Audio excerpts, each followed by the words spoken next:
First question देख लीजिए। Hello Himanshu जी, hello Dolly जी, चलिए स्टार्ट करते हैं। हाँ शिवांगी, थोड़ा सा कहीं कुछ चीजें हैं तो कल से करेंगे यार, 9 नहीं तो 9:30 करेंगे। If it is said that students of class 7th are not able to read and write, अगर एक बात कही गई है कि कक्षा 7 के जो बच्चे हैं वो लिख और पढ़ नहीं पाते, यानी not able to read and write, लिखना पढ़ना नहीं आता 7वीं क्लास में, जो कि बहुत पहले आ जाना चाहिए था, प्राइमरी लेवल पर ही। What could be the most important reason for this situation, इस स्थिति के बारे में एक बेहतर रीजन या सबसे ज्यादा महत्वपूर्ण कारण क्या होगा इसका? लेस इंटेलिजेंट चिल्ड्रन, यानी कि बच्चे कम बुद्धिमान हैं, केयरलेसनेस है, पेरेंट्स ने ध्यान नहीं दिया, या फिर no detention policy, no detention policy के 1st to 8th तक आप किसी को फेल नहीं करेंगे जिसको लास्ट ईयर टेक डाउन कर लिया है। Insensitive implementation of CCE, CCE का सेंसिटिव तरीके से प्रयोग नहीं हो पाया, जो कॉन्टिन्यूस एंड कॉम्प्रिहेंसिव इवैल्यूएशन है ना? बताइए एक बार। बिल्कुल सिंपल बात है कि सीसीई जो है उसको ढंग से कार्यान्वित नहीं किया गया, यानी कि सीसीई में क्या है, आप बच्चों को होलिस्टिकली भी, यानी स्कोलेस्टिक प्लस को स्कोलेस्टिक, शैक्षिक और सह शैक्षिक पक्ष का हम आकलन कर रहे हैं, स्कोलेस्टिक प्लस को स्कोलेस्टिक, यानी शैक्षिक प्लस सह शैक्षिक, यानी बच्चे को आप पेन पेपर पे भी टेस्ट कर रहे हैं, उसको ऑब्जर्व भी कर रहे हैं, उसका बिहेवियर से लेकर के और हर चीज होलिस्टिकली यानी सर्वांगीण रूप से आप जांच कर रहे हैं। बट इसको हमने हल्के में ले लिया, देखा कि 10वीं का रिजल्ट सुधर गया बट बच्चों को कुछ नहीं आता, ये कह सकते हैं। तो उस केस में ये एक इनसेंसिटिव प्रयोग कह सकते हैं, उसको हम ठीक से इंप्लीमेंट नहीं कर पाए। कल अगर हम न्यू एजुकेशन पॉलिसी को ठीक से इंप्लीमेंट नहीं कर पाएंगे तो उसके भी रेपरकशंस होंगे जो हमें देखने पड़ेंगे, ठीक है बात। तो हर चीज का इंप्लीमेंटेशन भी उतना इंपॉर्टेंट है जितना कि उसका होना। नेक्स्ट क्वेश्चन है, moral values can be best included amongst students by, यानी मॉरल वैल्यूज को आप किस तरीके से बेहतर रूप से क्या कर पाएंगे, यूज कर पाएंगे, इंप्लीमेंट कर पाएंगे, इनकलकेट कर पाएंगे बच्चों में, क्या तरीका होगा? मॉरल वैल्यूज यानी नैतिक मूल्य, क्या सही है और क्या गलत है, आपके कुछ प्रिंसिपल्स होंगे ना। किसी के लिए झूठ बोलना हो सकता है, बहुत ही आसान सा काम हो, किसी के लिए हो सकता है उस पर लाइफ और डेथ की सिचुएशन आ जाए उसके लिए।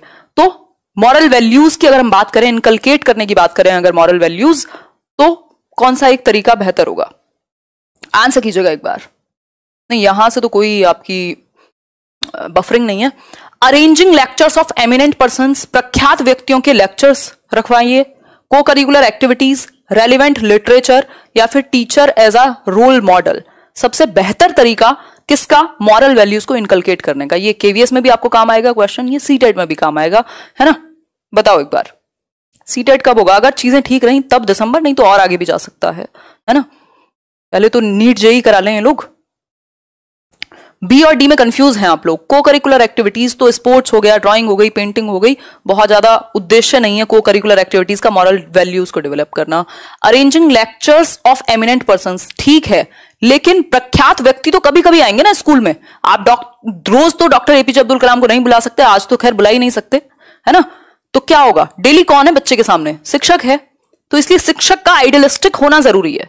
एटलीस्ट जो पर्सोना है, जो पर्सनैलिटी है, वो एक आदर्शवादी होना जरूरी है। तो तभी मैं बहुत बार डिस्कस भी करती हूँ कि आप अपनी पर्सनल लाइफ में जो मर्जी करिए, वो आपका पर्सनल कॉल है, बट एटलीस्ट आप क्या है, एक आदर्श के रूप में प्रस्तुत हो पाए अपने विद्यार्थियों के सामने, क्योंकि आपका बिहेवियर यदि वो कल रेप्लिकेट करे तो आपको शर्मिंदा ना होने पड़े अपने ऊपर, ठीक है बात। तो शिक्षक एक आदर्श के रूप में काम करेगा। यदि वो स्वयं अगर ठीक से चीजें करता है, उसके खुद के सिद्धांत एथिक्स अच्छे हैं, तो बच्चे भी फिर क्या सीखेंगे? वही सीखेंगे, है ना? तो आंसर होगा इसका D, teacher as a role model. Encourage किया जाए बच्चों को ऑनेस्टी के लिए, वैल्यूज के लिए, नॉर्मल रियल लाइफ में। जस्ट 10 क्वेश्चन हैं प्रशांत, बट गजब के क्वेश्चन हैं, आज आपको डिस्कशन में मजा आएगा। आगे बढ़ेंगे, नेक्स्ट क्वेश्चन देख लेते हैं, question number 3। Teacher should begin a new topic और लेसन विद, एक नए टॉपिक को और लेसन को आपको कैसे स्टार्ट करना चाहिए? बताइए, अपने खुद के अनुभव के अनुसार, या फिर धन्यवाद Sikandar Ali, some interests already possessed by students, या फिर an overview of the subject explaining the importance of the subject। किस तरीके से आप शुरुआत करेंगे किसी एक टॉपिक की? आंसर कीजिए। बी ऑप्शन में इसलिए कंफ्यूज थी क्योंकि गतिविधियां लिखा है जैसे बच्चे एक्टिव रहता है, बट हमें रटने नहीं है ना वर्ड्स। अगर हम क्वेश्चन के कॉन्टेक्स्ट को नहीं समझ पाए तो सिर्फ हम पॉजिटिव और नेगेटिव वर्ड से पेडागोजी सॉल्व नहीं हो सकती। कुछ क्वेश्चन सॉल्व हो सकते हैं, 99% में आपको अंडरस्टैंडिंग लगानी पड़ेगी। बी ऑप्शन, यानी some interest already possessed by students. हम कह रहे हैं कि टीचर को शुरुआत करनी चाहिए एक नए टॉपिक की या नए लेसन की, किस तरीके से, किस चीज को ध्यान में रख के। तो some interest already possessed by students, जो बच्चों की ऑलरेडी कुछ रुचियां होंगी उस सब्जेक्ट से, उस एक टॉपिक से, उस मुद्दे से रिलेटेड, उनको आप लेकर के आइए। यानी कि इन शॉर्ट उसके प्रीवियस एक्सपीरियंसेस, जो उसकी ओल्ड नॉलेज है, जो उसका पूर्व ज्ञान है, उससे रिलेट कर दीजिए जो भी आप आगे पढ़ाना चाह रहे हैं। तो ओल्ड नॉलेज से जब आप कनेक्ट करते हैं, प्रीवियस नॉलेज से जिसको हम कह सकते हैं, पूर्व ज्ञान से, सिंपल टू कॉम्प्लेक्स जाते हैं ना हम। जो हमारे पास है भाई, आप दीवार कहां खड़ी करोगे, जो पहले नींव है उसी के ऊपर जाएगी ना। तो जो प्रीवियस नॉलेज है, जो बच्चा ऑलरेडी लेकर के बैठा हुआ है, उसका इस्तेमाल करना है कभी भी कोई भी नया टॉपिक शुरुआत कराते समय। क्लियर हो गई बात? सिर्फ ओवरव्यू से या सिर्फ इंपॉर्टेंस एक्सप्लेन कर देने से नहीं चलेगा। अगर इंटरेस्ट ही नहीं है, बच्चा रेडी ही नहीं है, रेडीनेस टू लर्न जिसको हम कहते हैं प्याजे की भाषा में, और लॉ ऑफ रेडीनेस हम कहते हैं, प्याजे कहते हैं मैच्योरिटी के टर्म में, लॉ ऑफ रेडीनेस में जो थॉर्नडाइक है वो क्या कहते हैं, वो कहते हैं मोटिवेशन या फिर एनवायरमेंट, सराउंडिंग के बेसिस पे तैयारी। तो दो डिफरेंट चीजें, दोनों ही काम आएंगी यहां पर। टीचर का खुद का एक्सपीरियंस से ज्यादा बच्चा सेंटर में, चाइल्ड सेंटर्ड एजुकेशन को हम फॉलो कर रहे हैं, बाल केंद्रित शिक्षा को। क्लियर हो गई बात? आगे बढ़ते हैं। Question number 4, best way to monitor progress is, यानी कि आपकी कितनी प्रगति हुई है, इस चीज को मॉनिटर करने के लिए, इस चीज को जांचने के लिए, इस चीज का निरीक्षण करने के लिए कौन सा तरीका बेस्ट होगा। पहला ऑप्शन है मॉनिटर बाय सुपीरियर्स, जो वरिष्ठ हैं, जो सुपीरियर आपके हैं आसपास, उनसे आप मॉनिटर करा लेंगे। या फिर सेल्फ मॉनिटरिंग यानी स्व जांच, मॉनिटरिंग बाय पीयर्स, अपने साथियों के द्वारा जांच करवाएंगे। सोशियल मॉनिटरिंग यानी समाज के द्वारा जांच कराएंगे। मतलब आपने कितनी प्रोग्रेस की है, आप कल से कितने बेहतर हुए हैं आज, इस चीज को जांच करवाने का या करने का सबसे बेहतर तरीका क्या होगा, इस चीज को की प्रोग्रेस को मॉनिटर करने का सबसे बेहतर तरीका क्या होगा। सिंपल बात है, सेल्फ असेसमेंट या असेसमेंट एज लर्निंग से बेहतर कुछ और नहीं है। यदि आप स्वयं का आकलन कर पा रहे हैं तो आपसे अच्छा आकलन आपका कोई और नहीं कर सकता। ठीक है बात? तो सेल्फ मॉनिटरिंग यानी कि स्व जांच, यानी assessment as learning, assessment as learning, ठीक, सेल्फ के द्वारा, खुद के द्वारा। अगर आप इस लेवल पे, अब आप सभी कंपटीशन की तैयारी कर रहे हैं, कोई अगर लेट आता है सेशन में तो अब उसको ये बोलने की जरूरत है मुझे कि लेट क्यों आए हो कल से, ये वो फलाना ढिमकाना, वही ट्रेडिशनल टीचर के वे में नहीं है, क्योंकि आप अपने लिए रिस्पॉन्सिबल हैं। एज लर्निंग पे फोकस करना है आपको, कोई और नहीं आएगा आपके लिए। ठीक, सिंपल बात। पीयर्स वाला भी ठीक था, लेकिन सबसे बेहतर है सेल्फ। बाकी तो ये सब तो चलते ही रहेंगे, हमेशा से चल रहे थे। आगे बढ़ेंगे। क्वेश्चन नंबर 5 है, बहुत अच्छा क्वेश्चन है, इससे कई चीजें सीखेंगे हम।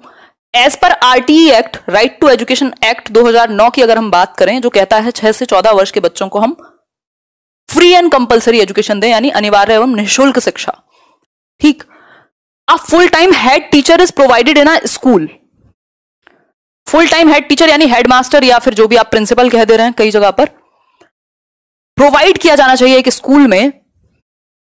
6th to 8th क्लास की बात हो रही है, एलिमेंट्री लेवल की, जहां कितने बच्चों का एडमिशन हो जब एक हेड टीचर को अपॉइंट करें। मतलब हेडमास्टर या प्रिंसिपल, कितने बच्चों, कितने संख्या होनी चाहिए बच्चों की एक स्कूल में, कब हेडमास्टर को अपॉइंट किया जाए। आरटीई में एक प्रावधान है इस तरीके का। तो 80 बच्चे हों, 100 हों, 120 हों या 130 हों, आंसर कीजिएगा, ध्यान से आंसर कीजिएगा। गलतियां करेंगे इसमें आप लोग, गलती भी नहीं करेंगे, गलतियां करेंगे, है ना। 5 का सी, ए, नेक्स्ट आंसर। कैसी चल रही है आप लोगों की तैयारी? अब ठीक हुआ? हाँ शिवांगी, थोड़ा अभी भी है बरकरार सर का दर्द, बट ठीक हो जाएगा, है ना। ऐसे बूढ़ों वाली फीलिंग आ रही है एकदम। 100 होगा इसका सही आंसर, यानी बी ऑप्शन। यानी 100 बच्चे होने पर एलिमेंट्री लेवल पर, यानी 6th to 8th क्लास में यदि 100 अबव स्टूडेंट्स हैं तो सिंपली आपको जरूरत पड़ेगी एक हेडमास्टर की। और बच्चों का और आपका रेशो कितना रहेगा? 1:35, यानी 35 बच्चों पर एक शिक्षक की आवश्यकता है एलिमेंट्री लेवल पर। 100 बच्चों से ऊपर होते ही आपको एक हेडमास्टर और कुछ और शिक्षकों की, जैसे आर्ट के लिए कोई ऑल्टरनेटिव या optional faculty, physical education, work education, इन सब के भी टीचर्स की जरूरत पड़ेगी जो पार्ट टाइम भी हो, लेकिन एक फुल टाइम हेडमास्टर चाहिए जैसे ही 100 बच्चों के ऊपर जाएगी कक्षा। यही बात अगर प्राइमरी लेवल पर हो, यानी प्राथमिक स्तर पर यही बात हो, तब क्या होगा?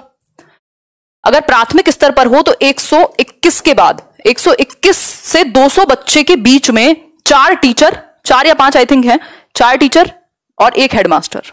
ठीक है बात? वहां टीचर स्टूडेंट रेशो होगा 1:30 प्राइमरी लेवल पर, मतलब 30 बच्चों पर 1 टीचर। बड़े बच्चे हैं तो 35 बच्चों पर 1 टीचर। ठीक हो गई बात? ये कभी भी किसी भी स्थिति में 1:40 को एक्सीड नहीं करता, यानी 40:1 से ऊपर नहीं जाता किसी भी स्थिति में, क्योंकि एग्जैक्ट रहे ये तो जरूरी नहीं ना हमेशा, लेकिन 40 से ज्यादा नहीं होने चाहिए बच्चे। क्लियर हो गई बात? एक और चीज कही गई है, प्राइमरी स्कूल जो हो 1 किलोमीटर के दायरे में हो घर से, और एलिमेंट्री स्कूल 3 किलोमीटर दायरे में। ठीक है बात? नाम को रहने दो, क्या रखा है नाम में, शेक्सपियर सेड, है ना? कंफ्यूजन क्लियर कर देती हूं मैम आप, इसलिए धन्यवाद मैंने आने का। चलिए फिर आगे बढ़ते हैं। अब ये ग्राउंड लेवल पे कितना प्रैक्टिकल है ये तो हम नहीं कह सकते, होते नहीं है, बिल्कुल सही बात है पुनित। 90 बच्चे, इवन दिल्ली तक में आपको मिल जाएंगे ऐसे स्कूल्स जहां 90 स्टूडेंट्स हैं एक क्लास में और 1 टीचर संभाल रहा है ना? फिर वो पर्सनल अटेंशन मिल नहीं पाएगी। और हमारे यहाँ तो कितने हैं अभी भी, आज बहुत दिन बाद सेशन हो रहा है तब भी 3100 लोग हैं, तो क्या करें, अब नाम नहीं ले पाएंगे तो क्या करेंगे, है? आगे बढ़ते हैं। Continuous and comprehensive evaluation CCE in the school context implies, यानी कि कॉन्टिन्यूअस एंड कॉम्प्रिहेंसिव इवेल्युएशन, सतत एवं व्यापक मूल्यांकन।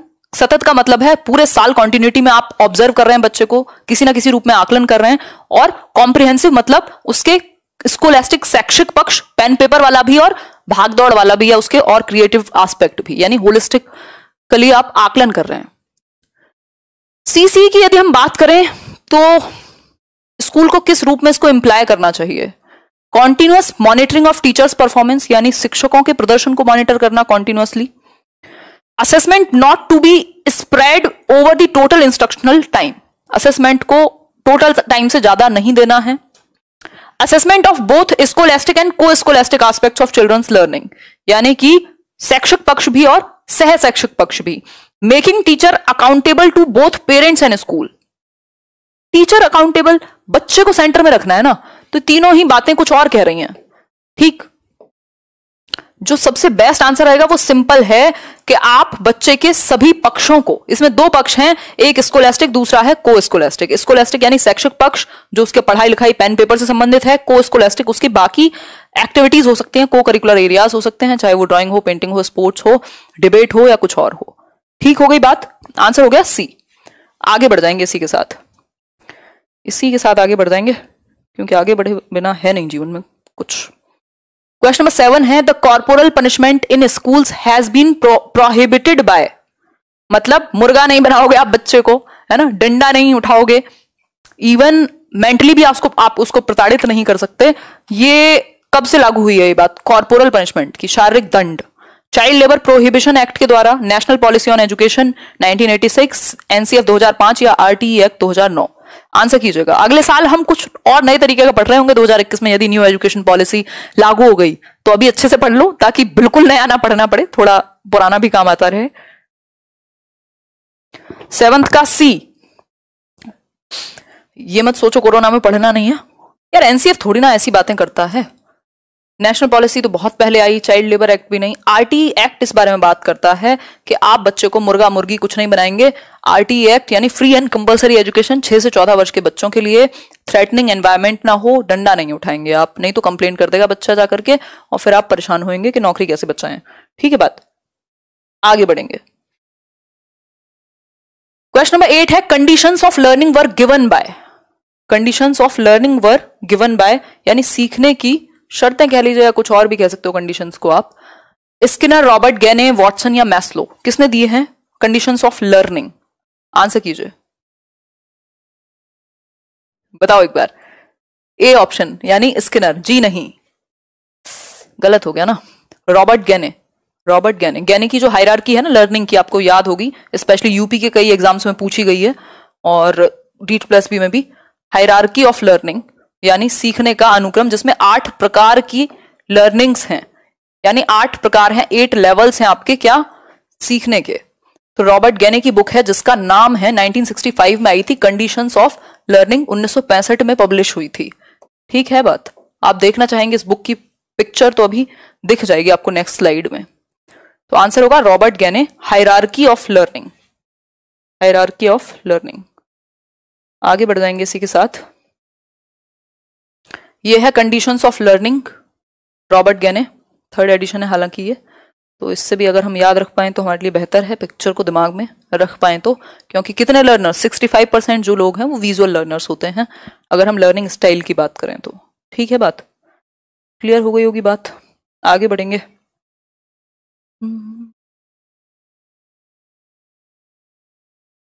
The concept of primary mental abilities was given by, concept of primary mental abilities यानी प्राथमिक मानसिक क्षमताओं का जो कॉन्सेप्ट है PMA कहते हैं। गैने की किसी दिन वीडियो मैं करा दूंगी, किसी सेशन में 9 बजे ही कर लेंगे, गैने को डिस्कस कर लेंगे। आई थिंक कोई पुराना वीडियो होगा बट वो बहुत ही ज्यादा ही पुराना होगा, तो लेटेस्ट वे में कर लेंगे। गैने की अगर हम इसकी गैने की बात नहीं करेंगे, PMA की बात हो रही है, प्राइमरी मेंटल एबिलिटीज या ग्रुप फैक्टर इंटेलिजेंस भी कहते हैं इसको। बताओ एक बार, गिलफर्ड, थर्स्टन, स्पीयरमैन, वर्नन, कौन है व्यक्ति? गिलफर्ड ने SOI दिया था यानी स्ट्रक्चर ऑफ इंटेलिजेंस, जिसको 3D इंटेलिजेंस भी कहते हैं, 180 जिसमें एलिमेंट हैं। ये है इसका आंसर, थर्स्टन, यानी कि लुइस थर्स्टन ने 7 प्रकार का PMA दिया हुआ है।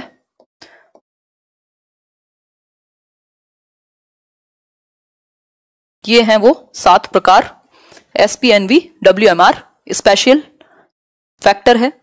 फिर आपका परसेप्चुअल एबिलिटी, आपके दिमाग, आपके सेंसेस से दिमाग तक कितनी तेज जाती है स्पीड, जैसे आज हाथ में कट लग गया था बट आजकल थोड़ा सा दिमाग सुस्त है तो सेंसेस बहुत ज्यादा फील नहीं हुआ। फिर है न्यूमेरिकल एबिलिटी यानी नंबर्स के साथ आप कितना अच्छा खेल सकते हैं। वर्बल कॉम्प्रिहेंशन यानी आप वर्ड्स को कितना समझ सकते हैं। वर्ड फ्लुएंसी है, यूज कितना अच्छा कर सकते हैं वर्ड्स को। मेमोरी, याद कितना रख सकते हैं। और रीजनिंग यानी कि तर्क करने की क्षमता। ये 7 फैक्टर्स हैं जिनको इन्होंने इंपॉर्टेंस दी है इनके ग्रुप फैक्टर थियोरी में। होपफुली ये बात आपको रिवाइज हो गई होगी अगर आप सीरियसली पढ़ रहे हैं तो। ठीक है, आगे बढ़े। ये फैक्टर्स हैं, गार्डनर ने जो दी है वो टाइप की थियोरी है, ये फैक्टर्स हैं, तो इसमें कंफ्यूज नहीं होना गार्डनर के साथ। आगे बढ़ने का कष्ट करें अगर आपको यहां तक की बात समझ में आ गई हो तो। कॉर्पोरल पनिशमेंट का एनसीएफ कहां से आंसर हो जाएगा? कौन सी किताबें पढ़ रहे हो आजकल? डिस्कस कर लेंगे, चलो, है ना। देखो सीडीपी में कहानियां नहीं, कहीं से भी टेढ़ा मेढ़ा सुन के मत आओ। आगे बढ़ते हैं। Children take more interest in classroom activities when, बच्चे कक्षा की गतिविधियों में ज्यादा इंटरेस्ट लेते हैं जब। आज के लिए आखिरी प्रश्न है ये, है ना। बच्चे कब ज्यादा इंटरेस्ट लेंगे? जब टीचर फ्रेंडली मैनर में बिहेव करे, सब्जेक्ट मैटर इजी हो आसानी से समझने के लिए, टीचर की पर्सनैलिटी अच्छी हो, या classroom activities closely relate to their own experiences. Answer कीजिए। बहुत बढ़िया, मिक्स्ड आंसर्स हैं। शारीरिक प्रक्रिया है आपकी हेरिडिटी से ज्यादा जुड़ी हुई है, विजय डागर जी। हालांकि ये दोनों हैं अगर देखा जाए तो, बट अगर लार्जली देखेंगे तो आपकी जो मैच्योरिटी है वो हेरिडेटरी प्रक्रिया ज्यादा है। हेरिडिटी का बहुत बड़ा प्रभाव है, समय के साथ आती है ना। फिजिकल एस्पेक्ट से ज्यादा जोड़ देते हैं। डी ऑप्शन यानी कि classroom activities closely relate to their own experiences. दुनिया का सबसे बेहतर शिक्षक वही है मेरी नजर में जो आपको आप ही से जोड़ दे, यानी आपको आपके अनुभव से जोड़ दे। अगर एग्जाम्पल्स वो होंगे जिनसे हम रियल लाइफ में कनेक्ट कर पाते हैं तो हम बेहतर सीख पाएंगे, तुरंत सीख जाएंगे। जैसे ही दुनिया के बारे में बात हो रही होती है तो हमें दर्द नहीं होता ना। जब हमारे ऊपर स्पेसिफिक खुद के बारे में या खुद के एक्सपीरियंसेस से रिलेटेड बात आती है तब हम बहुत अच्छे से समझते हैं, भूलते नहीं है, वो स्पेसिफिक स्पेशल हो जाती है। तो उसी तरीके से यदि हम बच्चे के एक्सपीरियंसेस से जोड़ पाए किसी भी एक चैप्टर को या किसी भी एक टॉपिक को तो वो बेस्ट है सिखाने का तरीका। तो आंसर हो जाएगा डी ऑप्शन। इंटरेस्ट तो आप तभी लेते हैं ना जब खुद पे बात आती है। हम हैं तो प्याजे जैसे कहते हैं, हम हैं तो ईगो सेंट्रिक ही, बचपन में नहीं, हम अभी भी वैसे ही हैं। हमारी दुनिया का सेंटर हम ही है कहीं ना कहीं। ठीक, तो जब तक हमसे रिलेट नहीं होती चीजें कनेक्ट नहीं कर पाते हम, है ना। तो यही करते हैं मार्केटिंग वाले, वो हमसे कनेक्ट करा देते हैं चीजें। खैर 20 मिनट में 10 क्वेश्चन कर लिए हमने with pure explanation, proper explanation. थोड़ा सा डीप में हल्का सा ही गए, ज्यादा नहीं गए। ठीक, आउट ऑफ 10 कितने ठीक हुए ये आप बता दीजिएगा।